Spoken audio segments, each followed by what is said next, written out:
Have you noticed that the harder you try to get your life under control, the more anxious you become? Have you ever changed cities, changed jobs, changed relationships, and still felt the same burning restlessness inside, as if the problem followed you everywhere? Welcome back to the channel. Today we are talking about something that sounds ordinary but can pull a person out of years of inner exhaustion if they actually live it. Here are the two main ideas I want you to hold from the beginning. First, the Buddha did not teach us to ignore the world. He taught us to stop abandoning the present moment while we blame the world for what our own mind is doing. Second, when you keep trying to change everything outside without first understanding the heart that looks at the outside, you will keep repeating the same suffering in a new location with new faces and new excuses. The scenery changes, but the inner weather stays the same.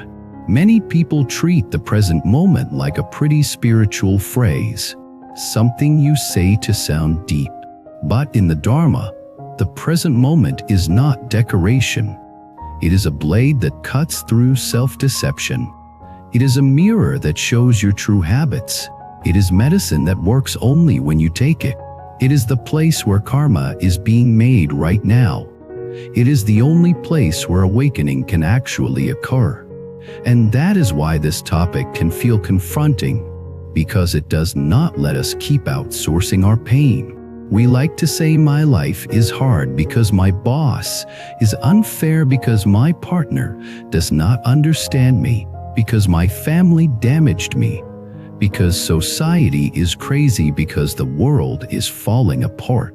Sometimes those things are true. The world can be unfair. People can hurt us. Systems can be cruel. But here is the part we cannot skip. Even inside unfairness, we are still the one holding the mind that reacts. Even inside pain, we are still the one turning pain into either wisdom or poison. Even inside chaos, we are still planting seeds through our attention, our speech, our choices. That is karma, and karma becomes destiny. So let me tell you a story that is so common it might feel like someone secretly followed you around with a notebook. I will call him Jay. Jay was the kind of person others described as capable. He moved fast. He spoke clearly. He got things done. He was the one people relied on when a project was on fire. If you looked at his life from the outside, you would say he is strong. But Jay had one hidden habit that slowly ate his peace. He could not stay with his life, not in the deep sense. His body was always somewhere, but his mind was elsewhere. When he ate, he was thinking about work. When he worked, he was thinking about a future where he would finally be free. When he was with family, he was thinking about escape. When he was alone, he was thinking about being seen. And he had a sentence he repeated like a prayer, but it was a prayer to suffering. He would say, later I will fix myself. Later I will become disciplined. Later I will meditate. Later I will take care of my health. Later I will stop wasting time. Later I will be kind. Later I will live. Do you hear the trap? Later is a fantasy land. Later is the place you send your responsibility, so you do not have to feel the discomfort of change now. Later is the most addictive drug in modern life because it feels like hope without requiring transformation. Jay believed the problem was out there. He believed if he could just change the environment, then his mind would finally relax. So he changed the environment. He switched jobs. At first, he felt relief. New office, new people, new routine. The mind loves novelty. Novelty feels like rebirth. For a few weeks he was lighter. Then the same old tension returned. The same impatience. The same irritation. The same fear that he was falling behind. So he assumed the job was still the problem. He chased another change. He moved to a new city. Again, the novelty brought temporary relief. New streets, new cafes, new faces. For a moment he felt like a new man. Then one morning he woke up and realized the same restless pressure was sitting on his chest like a familiar animal. It had moved with him. That is the moment many people do not want to face. The moment you realize you can run from the outer world, but you cannot run from the mind that is creating your experience of the world. Jay tried another strategy. He decided relationships were the problem. He said, "I just have not met the right person." He chased excitement. When the excitement faded, he blamed the person. He left. He repeated the cycle. The same arguments showed up with different faces. The same wounds opened in the same places. The same lonely feeling returned at night. At some point, Jay became exhausted. Not the normal tiredness that sleep fixes. He was tired of trying to engineer life into a shape that would finally make him calm. He was tired of his own mind chasing control. One evening he met an old friend who had a steadiness Jay could not explain. The friend was not rich. The friend did not have a perfect life, but the friend had presence. When the friend listened, it felt like being seen. When the friend spoke, it felt like there was space behind the words. Jay asked the question we all ask when we meet someone like that. "What is your secret?" The friend said something simple. "I stopped trying to fix the whole world before fixing the mind that looks at the world." Jay laughed because it sounded like a quote. The friend did not argue. He just told Jay to try something for a week. Not a new city, not a new job, not a new relationship, just one practice. Each day pause 3 times and ask one question. What is my mind doing right now? Jay thought it was too simple, but he was desperate enough to try. The first day he paused at work. He asked, "What is my mind doing right now?" And he saw something uncomfortable. His mind was not working. His mind was hunting. Hunting for threat. Hunting for mistakes. Hunting for reasons to feel behind. Even when nothing was wrong, his mind was scanning like a soldier in a war zone. He paused again on his commute. What is my mind doing right now? He noticed his mind was replaying an argument from last week and creating a new argument for next week. His body was driving a car, but his mind was living in a fight that was not happening. He paused at night. What is my mind doing right now? His mind was comparing his life to others, comparing his progress to people online, comparing his worth to numbers. By the end of that first day, Jay felt worse. He said, "This practice is making me more anxious." And this is where the teaching becomes real. When you become aware of the mind, you may feel more chaos at first. Not because the chaos increased, because you stopped being numb to it. Awareness is a flashlight. If a room has been messy for years and you turn on a bright light, you will not feel comfort. You will see the mess. So I want you to remember this.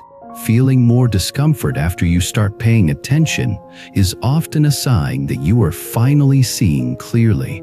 That is the beginning of wisdom. Jay continued the practice for a week. Something began to change. Not that his mind stopped scanning, but he started catching it earlier. He started seeing the exact moment his chest tightened, the exact moment his jaw clenched, the exact moment his thoughts sped up. And because he saw it earlier, he could do something different. He could breathe. He could soften his shoulders. He could choose not to feed the story. That is the beginning of freedom. Freedom is not a life with no triggers. Freedom is a mind that does not automatically obey every trigger. Freedom is the space between stimulus and response. Freedom is the ability to choose a wiser karma. This is what the Buddha was pointing to when he caught mindful sins and right effort. Not forcing the world to behave. Training the mind to wake up before it creates more suffering. Now I want to make this even more grounded. Many people hear present moment teaching and think it means ignoring injustice or becoming passive. That is not what this is. Present moment practice is not a sedative. It is clarity. If you want to change the world in a way that actually helps, you need clarity. If you want to fight injustice, you need a mind that is not consumed by hatred, because hatred will make you create the same harm you claim to oppose. If you want to protect your family, you need a mind that is not ruled by fear, because fear will make you control and crush the people you love. If you want to serve others, you need a mind that is not addicted to pride, because pride will turn service into performance. So the Buddha is not saying do nothing. He is saying do not ignore the inner cause of outer harm. Start where your hands actually are. Start with the heart that is making decisions. This is why the Dharma always returns to cause and effect. We love blaming effects. We love staring at the fruit and cursing the tree. But the Buddha taught us to look at the seed, look at the intention, look at the mental habit that keeps repeating. If you only stare at the fruit, you will feel helpless. If you return to the seed, you will discover you still have a path. You can still turn. Destiny is not a steel wall. It is a pattern. Patterns can be changed through new causes. That is karma, not a superstition. As a practical law of mind and behavior, now let us go deeper into why people keep forgetting the present moment. It is not only because of phones or busy schedules. It is also because the present moment is where we feel what we have been avoiding. The present moment contains grief we did not process. It contains fear we did not admit. It contains shame we did not heal. It contains anger we still cling to. It contains the uncomfortable truth that we cannot control everything. So we run. We run into planning. We run into productivity. We run into entertainment. We run into fixing other people. We run into trying to fix the world. And here is the painful truth. Sometimes our obsession with fixing the world is a way to avoid sitting with our own heart. That does not mean caring about the world is wrong. Compassion is the heart of the path. But compassion without self-awareness becomes messy. It becomes rescuing. It becomes controlling. It becomes burning out. It becomes rage disguised as righteousness. True compassion begins with seeing suffering clearly, including your own. True compassion includes wisdom. Wisdom knows what helps and what harms. Wisdom knows when to act and when to pause. Wisdom knows how to keep the heart open without becoming destroyed by the suffering you witness. So when the Buddha says start with your own mind, he is protecting your compassion from becoming poison. Now I want to tell you another story, because some of you are not like Jay. Some of you are not chasing external changes. Some of you are doing something else. You are trying to become a better person by force. You are trying to clean up your life by controlling yourself. You are trying to discipline your emotions by pushing them down. I will call her Mira. Mira said, I am trying so hard to be a good person, but I feel worse every day. She was reading spiritual books, watching teachings, trying to meditate, trying to be kind. But the more she tried, the more tense she became. When I asked her what was happening in her mind, she said, I keep thinking I should not feel this. I should not be angry. I should not be jealous. I should be calm. I should be grateful. Do you hear the violence? The word can be a knife when it is used without compassion. It turns practice into a war. Mira believed the present moment was something she had to defeat. She wanted to arrive at a better present moment in the future. That is another version of later. So I told her something that many people resist. The present moment is not your enemy. The present moment is your teacher. If anger is here, your practice is to know anger is here. If jealousy is here, your practice is to know jealousy is here. If sadness is here, your practice is to know sadness is here, not to obey it, not to drown in it, but to see it clearly without adding extra hatred toward yourself for having it. This is the difference between awareness and suppression. Suppression pushes an emotion into the basement where it grows in the dark. Awareness brings the emotion into the light where it can be understood. Understanding is wisdom. Wisdom loosens the knot. So Mira began a new practice. When an emotion arose, she named it awfully in her mind. Anger is here. Fear is here. Grief is here. Then she asked, what is this protecting? What is this asking for?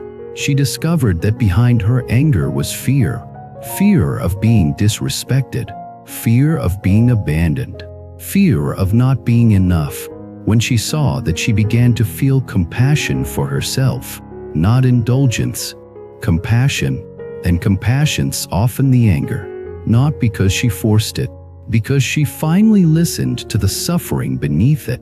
This is exactly what the Buddha meant when he pointed us back to the mind. Your suffering is not only out there, it is here. And if you meet it with wisdom, it becomes the path. Now let us talk about the illusion of changing the world, because many of you are good people. You are sensitive. You see suffering. You feel pain when you look at the news. You want to help.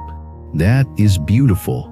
That is bodhicitta in a modern form, the wish to reduce suffering. But there is a trap. You can become addicted to outrage. Outrage feels like power. Outrage feels like moral clarity. Outrage gives you identity. Outrage gives you community. Outrage gives you a target. And while you are outraged, you do not have to feel your own loneliness. You do not have to face your own habits.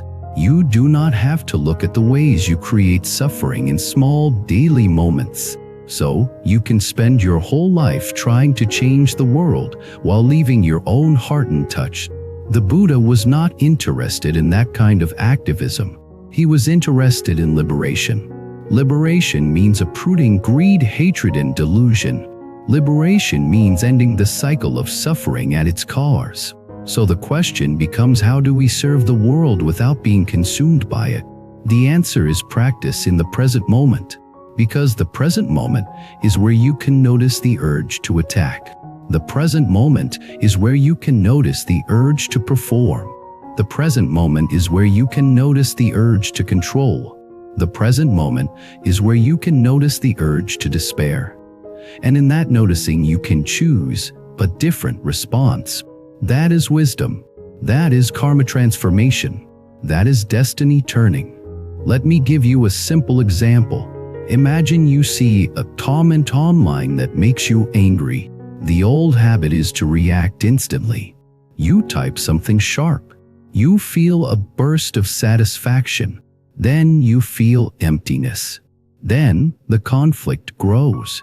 The present moment practice is to pause. Feel the anger in the body. Notice the story in the mind. Ask, what will my response create? Then choose. Maybe you respond with clarity and kindness. Maybe you do not respond at all. Maybe you redirect that energy into something constructive. This is not weakness. This is mastery. This is compassion guided by wisdom. And that small choice affects your karma immediately. It affects your nervous system. It affects your relationships. It affects the tone of your day. It affects the kind of person you become. That is destiny. Now I want to return to the Buddha and make this teaching feel alive, not like an ancient museum piece. Imagine the Buddha sitting with you not as a statue, but as a living teacher who sees your heart. You come to him and say the world is too much. People are too selfish. Society is broken. I want to change everything. The Buddha would not mock you. He would not tell you to stop caring. He would ask you a question that cuts through the noise. What is your mind doing right now as you say these words? Are you speaking from compassion or from hatred? Are you acting from wisdom or from panic? Are you trying to help or are you trying to punish? Are you trying to heal or are you trying to win? These questions are not moral judgment. They are diagnostic. They help you see the cause you are planting, because you can plant the cause of compassion and create helpful change. Or you can plant the cause of hatred and create a new cycle of harm, even if your slogans look noble. This is why the Buddha taught right speech, right action, right livelihood, not as rules to impress a god, as training to purify the causes you plant. Now I want to weave in the deeper spiritual heart of this topic.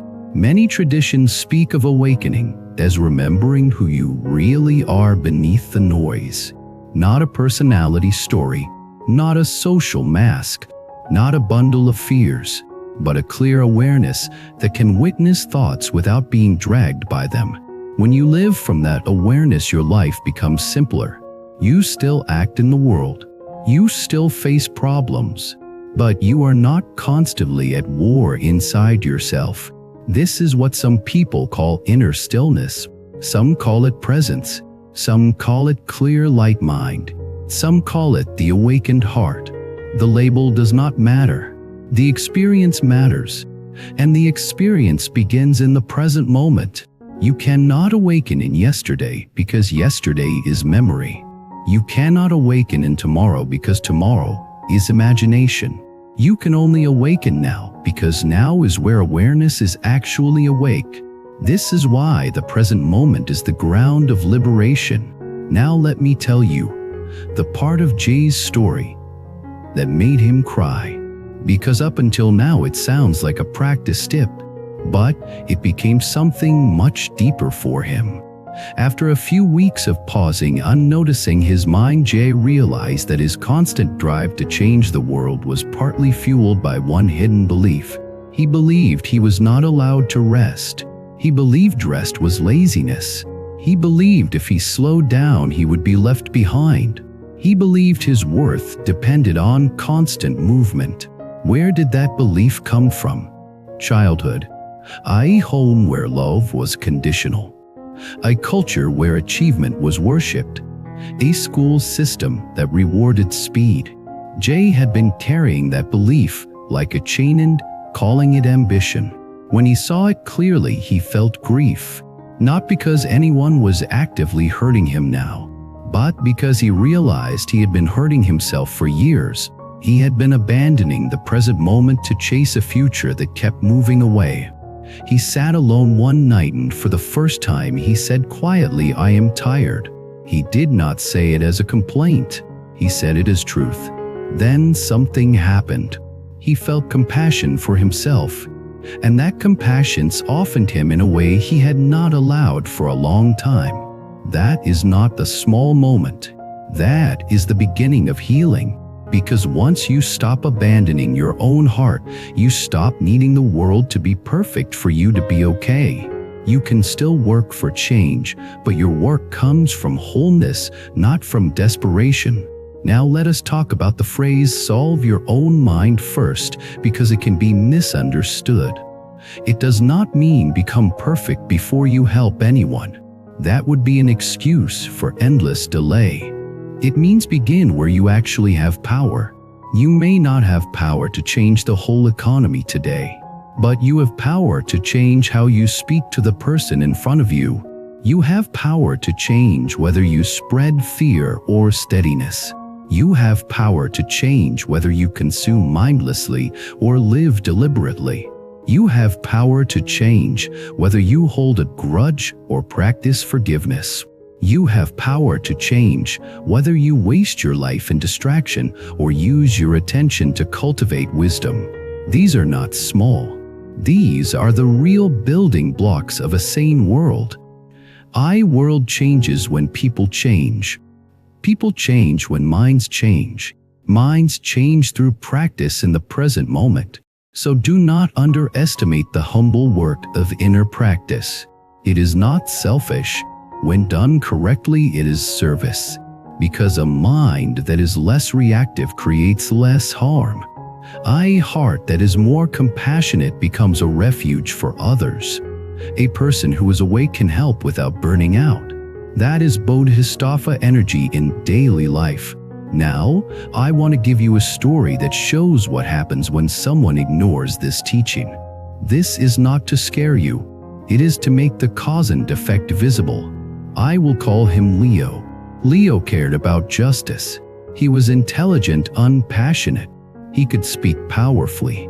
He could organize people. He could expose hypocrisy. People admired him. But Leo never trained his own mind. He did not watch his anger. He did not purify his intention. He did not practice humility. He did not notice how addicted he was to being right. Over time, his activism became rage. Rage gave him energy, but it also poisoned him. He began reading everyone as enemies or allies with no middle space. He began shaming people. He began cutting friends off. He began sleeping poorly. His relationships collapsed. His health declined. He became cynical. From the outside, he was still fighting for a good cause. Inside, he was burning. One day, someone close to him said, "You are becoming the very thing you hate." Leo exploded. He ended the relationship.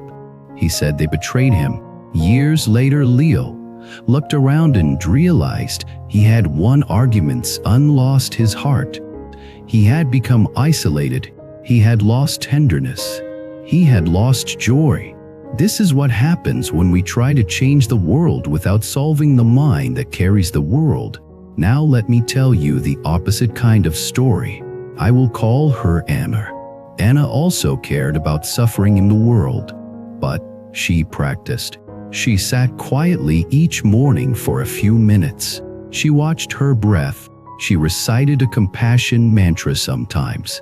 She trained herself to pause before speaking. She apologized quickly. She tried to live with integrity. When she worked for change, she did not work from hatred. She worked from compassion and clarity. When she encountered opposition, she did not immediately attack. She listened. She spoke firmly but respectfully. She did not humiliate people for being wrong. She invited them to see. Was she weak? No. She was strong in a deeper way. Her strength came from inner stability. She could keep going without becoming poisoned. She could hold pain without turning it into cruelty. She could face setbacks without collapsing into despair. That is the power of present moment practice. It makes compassion sustainable. Now I want to pull the camera even closer and talk about the kind of suffering many of you carry that looks like you are trying to change the world, but really you are trying to control life. Control is exhausting. Control is the belief that if you can arrange every detail, then you will finally be safe. But life is impermanent. Bodies change. People change. Plans collapse. So if your peace depends on control, you will never be at peace. The Buddha taught impermanence, not to depress us but to free us. When you accept impermanence, you stop demanding that life hold still. You begin working with life as it is. You begin meeting the present moment as it is. And in that meeting, a different kind of safety appears. Not the safety of perfect circumstances, the safety of a mind that can adapt with wisdom. This is a spiritual kind of resilience. Some people call it inner power. Some call it grounded energy. Some call it stable awareness. But it is not magic. It is trained, and it is trained in the present moment. Now I want to bring in the language of karma again, because it is the backbone of this teaching. People sometimes hear karma and think it means destiny is fixed because of the past. But the Dharma emphasizes something more hopeful. Your present mind is also karma. Your present choices are also karma. You are creating your future right now. If you respond to stress with harsh speech, you plant seeds of conflict. If you respond to stress with patience, you plant seeds of harmony. If you respond to fear with greed, you plant seeds of emptiness. If you respond to fear with generosity, you plant seeds of support. If you respond to pain with numbness, you plant seeds of confusion. If you respond to pain with awareness, you plant seeds of wisdom. This is not a theory. You can watch it in your own life. So when you keep trying to change the world, I want you to ask gently, what is the seed I am planting in this moment? Because the seed matters more than the slogan. The seed becomes the fruit. Now let us go back to Jay one more time, because his story has a turning point that many of you need to hear. After months of practicing presence, Jay faced a crisis. A big one. His company downsized. He lost his position. The old Jay would have panicked and blamed the world. He would have gone into revenge mode or self-hatred mode. He would have spiraled into despair. This time he still felt fear.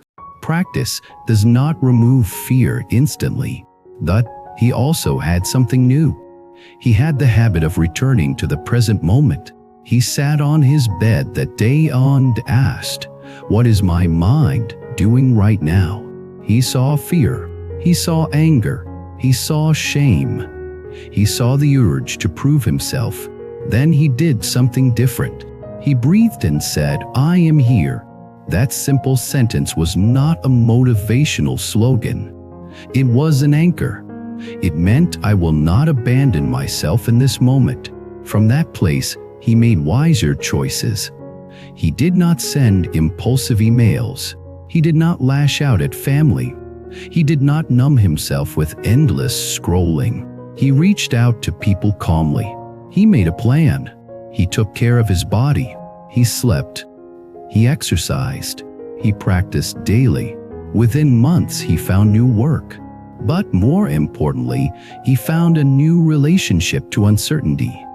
He realized his peace did not have to collapse every time the world shifted. That is a destiny change deeper than career. Because once your mind is stable, you stop being a puppet of circumstances. You still care. You still act. But you act from wisdom. That is the Buddha teaching in real life. Now I want to speak directly to the part of you that feels overwhelmed by the world. The part of you that watches the news and feels helpless. The part of you that wants to fix everything and cannot. The part of you that feels guilty for resting. The part of you that feels responsible for every outcome. Listen carefully. You are not required to carry the entire world on your shoulders. You are required to be awake in the part of the world you can touch. That means your speech, your actions, your relationships, your consumption, your attention. When you purify those, you are already changing the world. Because the world is built out of minds. This is why the Buddha began with the mind. Not because the outer world does not matter, because the mind is the root. Now I will share a personal reflection in a way that might feel close to you. There was a time when I was obsessed with fixing my life. I had plans inside plans. I had schedules that looked impressive. I had goals that seemed noble. But inside, I was tense. I was judging myself constantly. I was racing toward a future where I believed I would finally be okay. Then one day, something simple happened. I was walking outside and I realized I could not remember the last time I truly saw the sky. My eyes were open, but my mind was not there. That moment shook me. I realized I was living like the present moment was a hallway to the real life later. I was skipping my own days. So I began practicing presence in small ways, feeling the breath, feeling my feet on the ground, listening to someone without planning my reply, eating without a screen, pausing before reacting. At first it felt small. Then I realized it was everything, because in those pauses, I started seeing my own habits. I started seeing how often I created suffering with my own thoughts. I started seeing how often I expected the world to fix what only inner practice could heal. And slowly something softened. Not because life became perfect, because I became more present. That is the gift of this teaching. It does not require a new life. It requires a new way of living the life you already have. Now we are moving toward the closing of this story, and I want to gather the heart of it so it stays with you after the video ends. The Buddha taught that suffering has causes and suffering can end when causes end. Many people treat suffering like an enemy outside. They think if they remove the boss, remove the partner, remove the city, remove the circumstance, then suffering will end. Sometimes removing a harmful circumstance is wise. But if the mind remains untrained, you will reproduce suffering in a new form. So the Buddha points to the mind not to blame you, but to empower you. You cannot control everything outside, but you can train the mind that meets the outside. That training is the path. That training is practice. That training is how wisdom grows. That training is how compassion becomes real. That training is how karma changes. That training is how destiny turns. And the training begins now, not later, not when you have more time, not when the world calms down, not when you feel ready. Now, because now is where your next thought arises. Now is where your next word is formed. Now is where your next choice is made. If you want a life that feels less chaotic, do not start by trying to rearrange the entire world. Start by noticing the next moment inside you. What are you clinging to? What are you fearing? What story are you repeating? What emotion are you feeding? Then bring compassion to it, not indulgence. Compassion. Compassion that says, I see you and I will not abandon you, and I will choose a wiser response. That is the practice of a bodhisattva in modern life.